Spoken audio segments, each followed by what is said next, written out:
अध्यक्ष महाराज, मोटर वाहन महोदय सन 2026 चे विधानसभा विधेयक क्रमांक 19 मोटर वाहन महाराष्ट्र सुधारणा विधेयक 2026 विचारात घेण्यात यावे असा मी आपल्या अनुमतीने प्रस्ताव मांडतो। अध्यक्ष महाराज, एका महत्त्वाच्या विषयावर शासनाची भूमिका, समाजामध्ये असणारे समस्या हे मांडण्याच्या दृष्टीने अध्यक्ष महाराज हे विधेयक मी या सभागृहामध्ये चर्चेसाठी आणलं आहे। अध्यक्ष महाराज असं म्हणतात की एखाद्या जीवाची किंमत काय, तर पृथ्वीची सारी संपत्ती एका तराजूच्या पारड्यामध्ये आणि प्राण एका पारड्यामध्ये। अध्यक्ष महाराज, पण अध्यक्ष महाराज, आपल्या राज्यामध्ये मोठ्या प्रमाणावर ड्रिंक अँड ड्राईव्ह अशा केसेस वाढत आहे।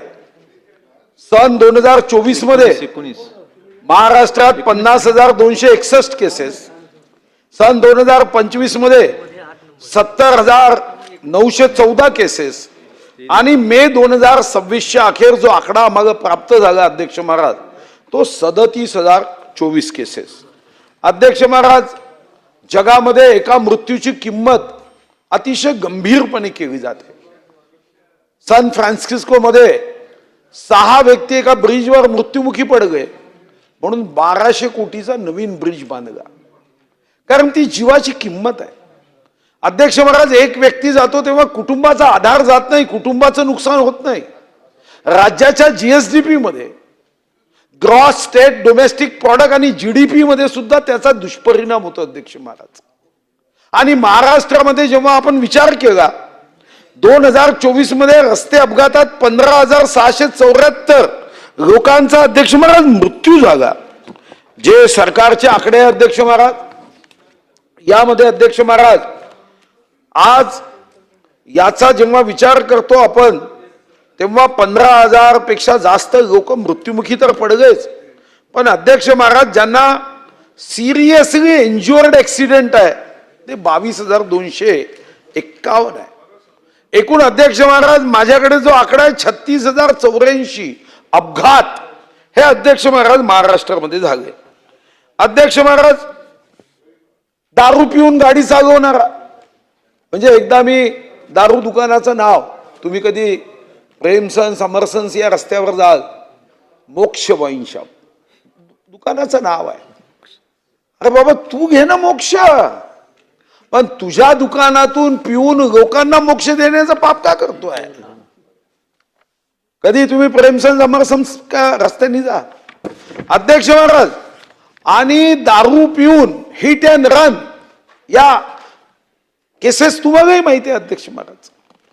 आणि मग अशा प्रसंगामध्ये मी एक मागणी या विधेयकाच्या माध्यमातून काय करतो आहे, तर अध्यक्ष महाराज आपल्याला माहिती आहे की अध्यक्ष महाराज आमचं महाराष्ट्र हे दारू पिण्यामध्ये पहिले 3 मध्ये आहे। साधारणतः या वर्षीचं पिंक गुलाबी बुक तुम्ही बघितलं तर अध्यक्ष महाराज आमचं या वर्षीचं आमचं राज्याचं उत्पादन शुल्क हे 35,182 कोटी 50 लाख हे आपण गृहीत धरलं दारूतून। पण अध्यक्ष महाराज, जेव्हा दारूतून तुम्ही उत्पन्न घेतात मग तुमच्यावर जबाबदारी नाहीये का अध्यक्ष महाराज, की दारू पिऊन वाहन चालवलं आणि त्यातून एखाद्या व्यक्तीचा मृत्यू झाला, त्या व्यक्तीची काही चूक नाही अध्यक्ष महाराज, हा पिऊन हाय, मोक्ष त्यागाय। मग अशा कुटुंबाचा कर्ता जेव्हा मरतो, मृत्युमुखी पडतो, कुठेही दोष नाही अध्यक्ष महाराज। मग अशा प्रसंगात ही राज्य सरकारची जबाबदारी आहे की 35,182.50 कोटी मागच्या वर्षी आमचं एक्साईज जे आम्हाला प्राप्त झालं सुधारित अंदाज 34,169 कोटी 63 लाख। आता मी साधी अध्यक्ष महाराज मागणी करतोय, खर तर आपल्याकडे महामानवांनी अनेकदा सांगितलं की नशा नसावी मदिरेची, ती तर काही वेळेची असते, नशा असावी आयुष्याची, जी शेवटपर्यंत साथ देते। बघा, ते उदाहरण आठवतं अध्यक्ष महाराज। एक दिवस माझ्या कार्यालयामध्ये एका टर्मिनेट पोलीस कर्मचाऱ्याची पत्नी आली, माझ्याकडे निवेदन दिलं। म्हणाली माझा पोलीस पती कर्मचारी हा दारू पिऊन गोंडपिंपरीच्या पोलीस स्टेशन मध्ये कामावर गेला तर वरिष्ठ अधिकाऱ्यांनी माझ्या पतीला निलंबित केलं आणि मग टर्मिनेट केलं.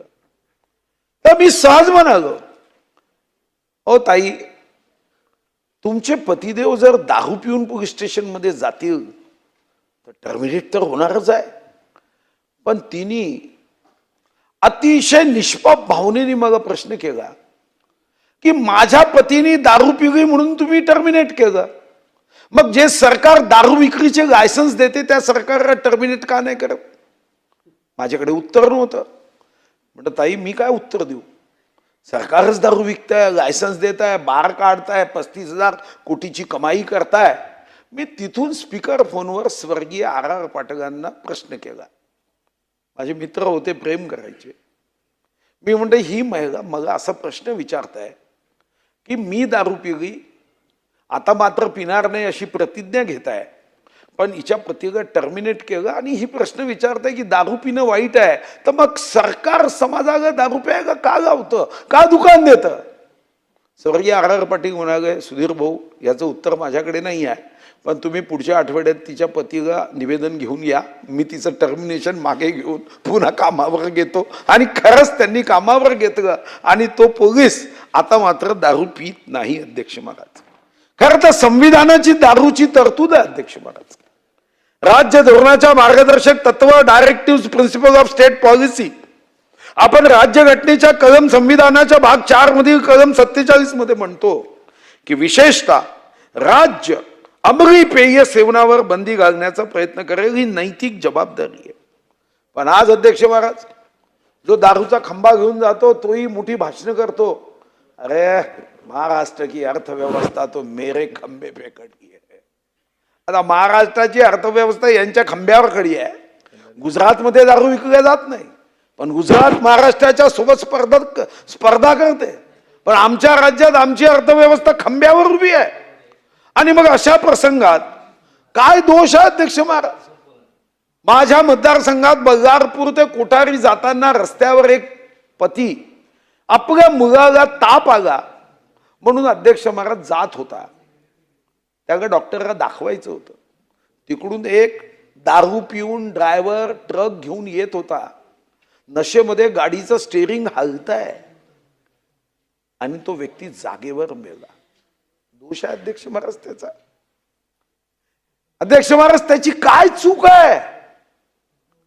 त्याची चूक नसताना अध्यक्ष महाराज, आणि म्हणून हा देश जेव्हा आपण महात्मा गांधींचा म्हणतो अध्यक्ष महाराज, तेव्हा महात्मा गांधींनी सुद्धा हरिजन साप्ताहिकातून दारूबंदीचा अत्यंत आग्रहाने पुरस्कार केला होता आणि ते म्हणाले हा सामाजिक आजार आहे. पण दुर्दैवाने हा सामाजिक आजार इतका पोचला आहे की आमच्यासारखाचा आवाज क्षीण होतोय. महात्मा गांधी तेव्हा म्हणाले की मग 1 तासासाठी भारताचा हुकुमशाह बनवलं तर मी पहिलं काम कोणतीही भरपाई न देता सर्व दारूची दुकानं बंद करेल. हा अधम स्वरूपाचा कर आहे. अधम शब्द वापरला गांधीजींनी. हा अधम स्वरूपाचा कर आहे. दारू माणसाला पशु बनवते. दारूबंदीला राष्ट्र उभारणीच्या कार्याचा अविभाज्य भाग मानला महात्मा गांधींनी अध्यक्ष महाराज. पण अध्यक्ष महाराज, आज जेव्हा 15,000 पेक्षा जास्त लोक मृत्युमुखी पडतात, मी काही पोलीस अधिकाऱ्यांची भेट घेते, पण मग याचे आकडे पाहिजे. त्यांनी तर एक नवीनच उदाहरण दिलं. ते म्हणाले की जर दारू पिऊन गाडी चालवणाऱ्यांनी एखाद्याचा मृत्यू झाला तर अध्यक्ष महाराज आम्ही पंचनाम्यात तो दारू पिऊन होता हे लिहित नाही. म्हणजे का लिहित नाही? तर म्हणजे त्याला थर्ड पार्टी इन्शुरन्स मिळत नाही. मग माझी पहिली मागणी आहे की दारू पिऊन गाडी चालवल्यावर तो निरपराध निष्पाप चूक नसताना जीव गमावतो. अरे तुम्हाला जीव घेण्याचा अधिकार कोणी दिला? दारू प्यायची असेल तर तुम्ही घरी बसा ना. तुम्हाला जर आवश्यकता असेल तर छान दारूची टाकी बांधा, पाईप काढा आणि आपल्या सगाईन टोचून घ्या. सारा कुटुंब सगाईन टोचा. पण तो निरपराध तुमच्या चुकीने मरत असेल तर सरकारवर ही जबाबदारी आहे की अशाला अध्यक्ष महाराज, या एक्साईज मधून, या उत्पादन शुल्काच्या करातून 50 लाख रुपये त्याच्या कुटुंबाला मदत केली पाहिजे. तो जर या संदर्भामध्ये अपघातामध्ये जखमी झाला तर 10 लाख रुपये दिले पाहिजे. मला माहिती आहे प्रताप सरनाईकजी नावाप्रमाणे प्रत्येक गोष्टीमध्ये प्रतापी आहे आणि त्यांच्यामध्ये विदर्भाचा DNA आहे. नेहमी मा जिजाऊच्या विदर्भाचा DNA आहे, मा रुक्मिणीच्या विदर्भाचा DNA आहे, प्रभू राम त्याची आजी राजा आजची पत्नी इंदुमतीचा DNA आहे. आणि म्हणून मान्य मंत्री महोदय, तुम्हाला माझी विनंती आहे की कलम 185 मोटर वाहन कायद्यात काय शिक्षा होती, 6 महिने 3 महिने या शिक्षा आहेत कसं अध्यक्ष महाराज? काही होत नाही हो. पहिली माझी तुम्हाला मागणी आहे की दारू पिऊन जर गाडी मालकानी अपघात केला तर पहिलं काम त्या दारू पिऊन गाडी चालवणाऱ्याची गाडी जो जखमी किंवा मृत होईल त्याच्या नावाने देऊन टाकायची. त्याच्यासाठी कायदे बदलवा. मी वन विभागात असताना कायदा बदलला अध्यक्ष महाराज. लाकूड चोरीची गाडी असेल नो सुपुर्दनामा, डायरेक्ट 7 दिवसात RTO मध्ये जायची आणि ती गाडी सरकारच्या नावाने होऊन जायची. इथं फक्त सरकारच्या नावाने करा नाही म्हणतोय मी म्हणतोय की ज्या कुटुंबाचं नुकसान झालं, तुमची ट्रक आहे ना, ट्रकचा ड्रायव्हर दारू पितो आहे ना, तो जर मृत पावला तर त्याच्या पत्नीच्या नावाने 7 दिवसात 10 दिवसात गाडी करून टाकायची. नो पंचनामा, काय गरज नाही, फक्त दारू पिला होता की नाही एवढं तुम्ही त्याच्यामध्ये सिद्ध केलं पाहिजे. अध्यक्ष महाराज, आता आवश्यकता दुसरी आहे. दारूची दुकानं जिथं आहे ना अध्यक्ष महाराज, मी मगाच आकडा सांगितला 74 लाख बेरोजगार आहे. एवढी तर दुकानं नाही आहे. कमिटी करा, तरुण आसपास राहतील आणि दारू पिऊन बाहेर निघाला आणि गाडी चालवत असेल तर 5,000 रुपयाचा दंड करा. तुम्हाला ड्रिंक अँड ड्राईव्ह मध्ये 5,000चा दंड करायचा. 1,000 हे सरकारने घ्यायचे आणि 4,000 रुपये ते पोराला द्यायचे. ते पोरं आपले पकडत राहतील ना, आपले पोलीस पकडत नसतील कारण त्यांच्यावर ताण आहे. ते पोरं पकडतील, अरे दारू पियाय, गाव याला मशीन कर याचं 5,000 रुपये दंड. तर काय होईल माहिती आहे अध्यक्ष महाराज, त्या दुकानामधून किंवा या बार मधून दारू पिऊन कोणीही गाडी चालवणार नाही. चालवली की 5,000 10,000 काहीतरी दंड करा. तिसरं, जगामध्ये युरोपियन देशामध्ये अध्यक्ष महाराज दारू हा त्यांच्या संस्कृतीचा एक अविभाज्य भाग आहे. आमच्याकडे नाही आहे. म्हणजे दारू पिणारा असेल तरी त्याला जावई मात्र बिना पिणारा पाहिजे. दारू पिणारा असेल त्याचा मुलगा मात्र चरित्रवान राहायला पाहिजे. तर अध्यक्ष महाराज, माझी दुसरी मागणी आहे की दारू पिऊन जे गाडी चालवतात हे जर सापडले तर आता तुम्ही खूपच कमी शिक्षा आहे. पण अध्यक्ष महाराज, दारू पिऊन गाडी चालवली की त्याचं लायसन्सच परमनंट रद्द करायची व्यवस्था करा. आणि पुन्हा लायसन्स काढायचं असेल तर कमीत कमी 10 लाख रुपये हे दंड दिल्याशिवाय हा फंड तयार करा. जसं तुमच्या मोटर वाहन मध्ये तुम्ही फंड केला 1200 कोटी आहे, मुख्य सचिव वाटतच नाही. मुख्य सचिवाला सर्व काम आहे, पण हे 1200 कोटीवरून मात्र त्यांची नजर काही गोरगरीब रस्त्यावर मरणारे किंवा ते अपघात प्रणव क्षेत्रामध्ये काम करण्यासाठी होत नाही. माझी मंत्री महोदयांना माझी विनंती आहे की या संदर्भात सुद्धा आपण काहीतरी काम केलं पाहिजे.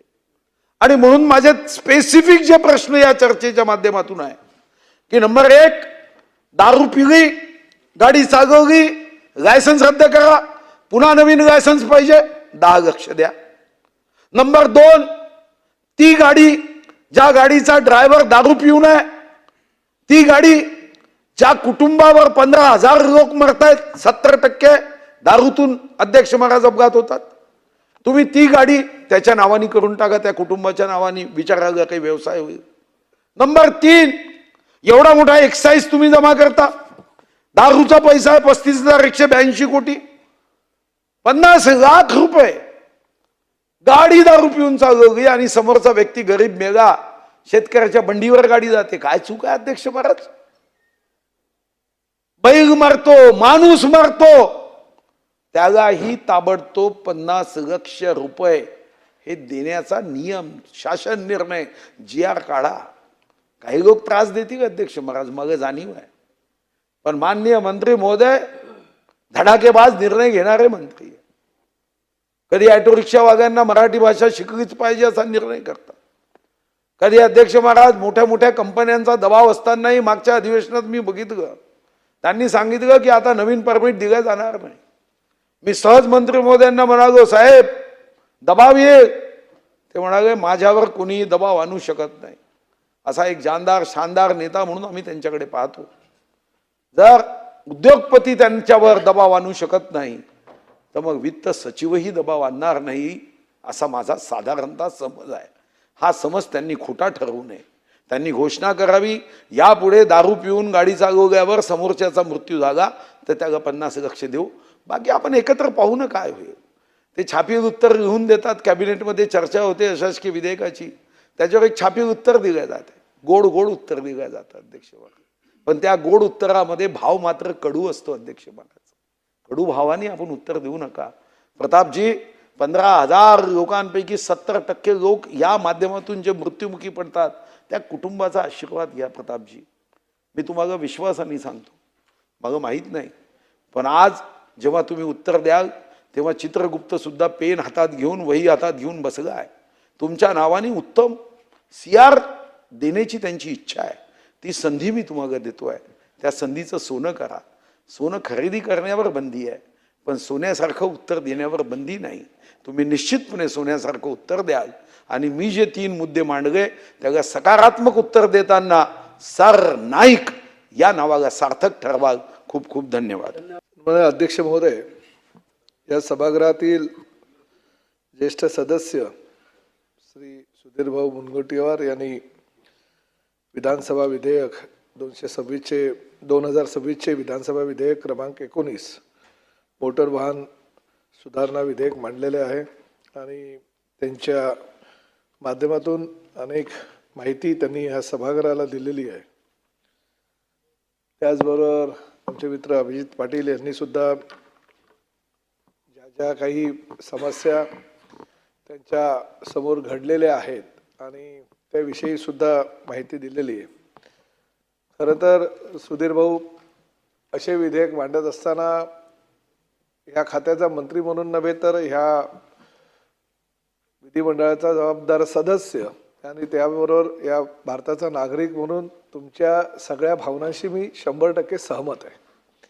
पण आपल्यालाही कल्पना आहे की एखाद्या सरकारचा त्या खात्याचा मंत्री म्हणून काम करत असताना काही केंद्राचे नियम, काही राज्याचे नियम आणि त्या नियमाच्या आधारे आपण डिपार्टमेंटच्या लोकांकडून सगळी कारवाई करून घेतो.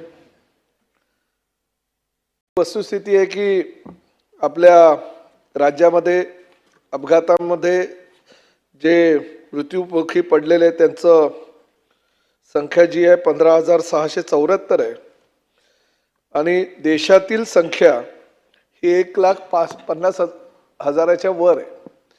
म्हणजे जगामध्ये आपल्या भारताचा ह्या अपघातांमध्ये मृत्युमुखी पडलेल्यांची संख्या म्हणजे जगामध्ये आपण 3ऱ्या क्रमांकावर आहे.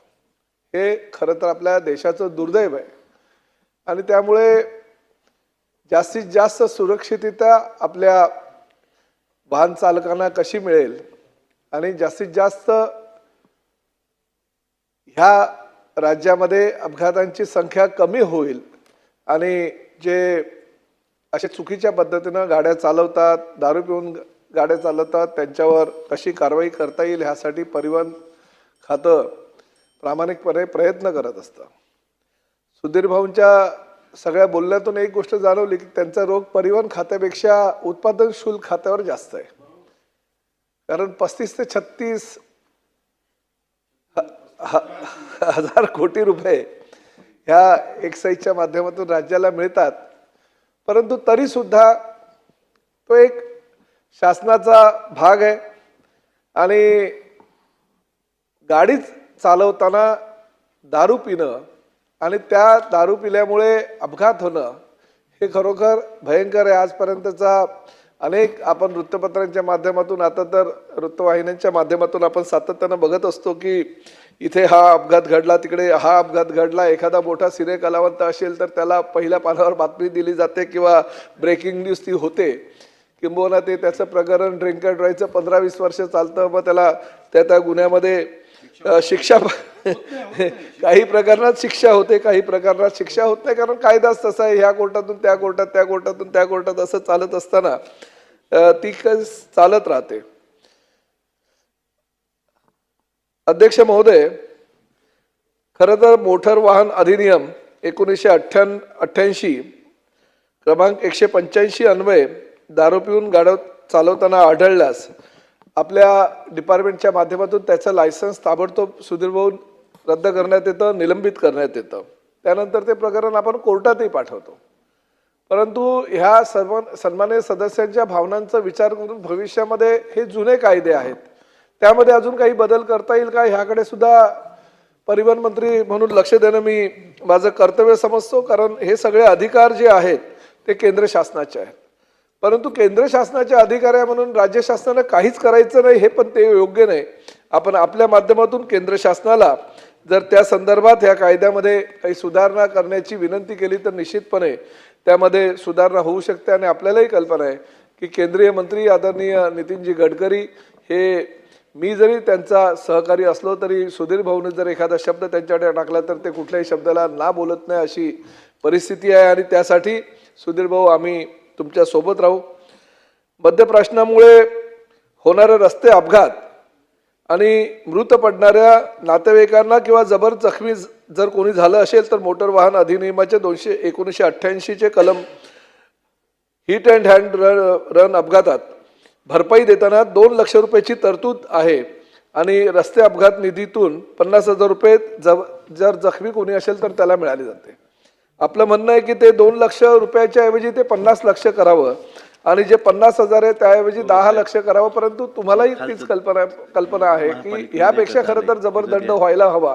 परंतु कायद्यापुढे आता जे जुने कायदे आहेत त्यापुढे आपण काही करू शकत नाही. परंतु निश्चितपणे ह्या बाबतीत माननीय मुख्यमंत्र्यांशी चर्चा करून आपण ह्यामध्ये अजून काही वाढ करता येईल का किंवा अजून काही त्यामध्ये बदल करता येईल का याच्यासाठी प्रयत्न करू.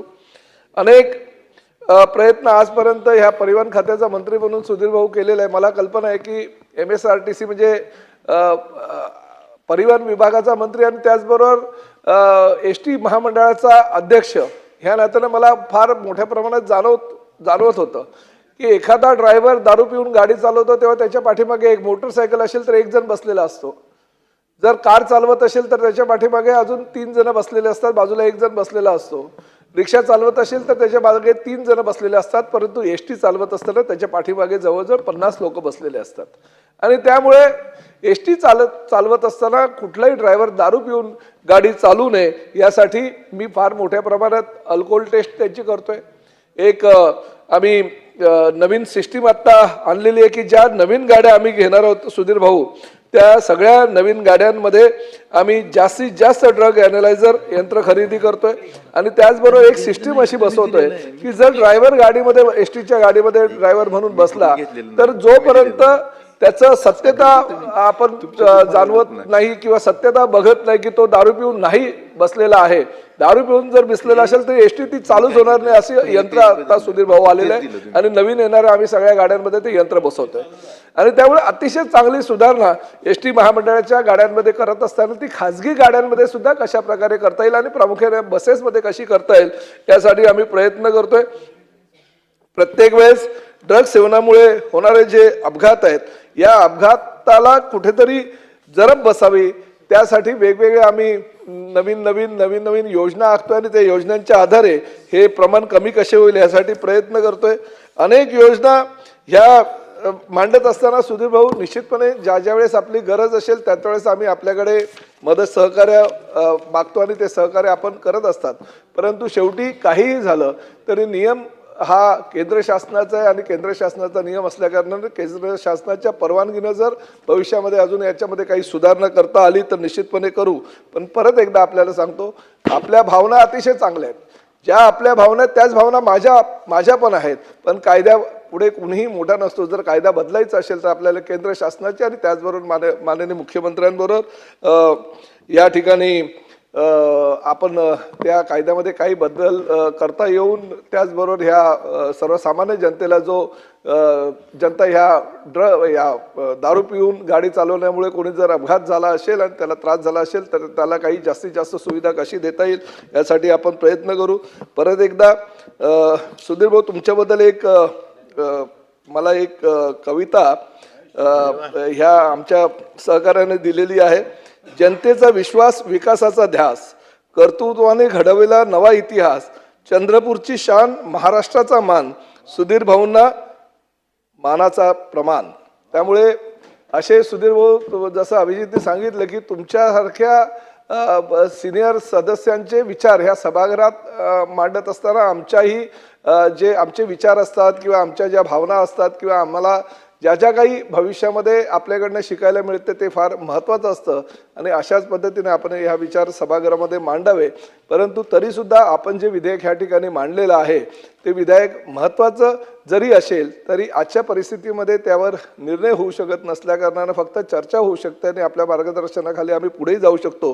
त्यामुळे आज जे मांडलेले विधेयक आहे ते आपण मागे घ्यावं अशी मी आपल्यास विनंती करतो. अध्यक्ष महाराज, मी फक्त माननीय मंत्री महोदयांना विनंती करेन की विधेयक तर मी मागे घेईल, फक्त 3 गोष्टीचा निर्णय अपेक्षित आहे. एक, एक्साईज म्हणजे उत्पादन शुल्क मंत्री या सन्माननीय उपमुख्यमंत्री सुनेत्राताई आहेत, त्यांच्यासोबत एक बैठक घेतली पाहिजे, ते आश्वासन द्यावं. दुसरं, हे खरं आहे की माननीय नितीन गडकरीजींचं माझ्यावर प्रेम आहे तर 100% आहे. आज जिथं कुठं मी उभा असेल त्यामध्ये 99% हे माननीय नितीनजीचं योगदान आहे. त्यांनीच मोठं केलं, महाराष्ट्र मग पाहता आला. पण माननीय नितीनजींसोबत बैठक घ्यायची असेल तर ती शासकीय घ्यावी लागेल. तर माननीय मंत्री महोदयांनी जर त्यांच्या विभागातर्फे माननीय मंत्री नितीन गडकरींना पत्र लिहून एक बैठक या संदर्भात, त्यांनी एक उत्तम मुद्दा सांगितला की आता नवीन ज्या गाड्या येत आहेत त्या गाड्यांमध्ये अशी व्यवस्था आपल्याला करता येते की दारू पिऊन गाडी चालवायला गेला तर ते गाडी बंद होते.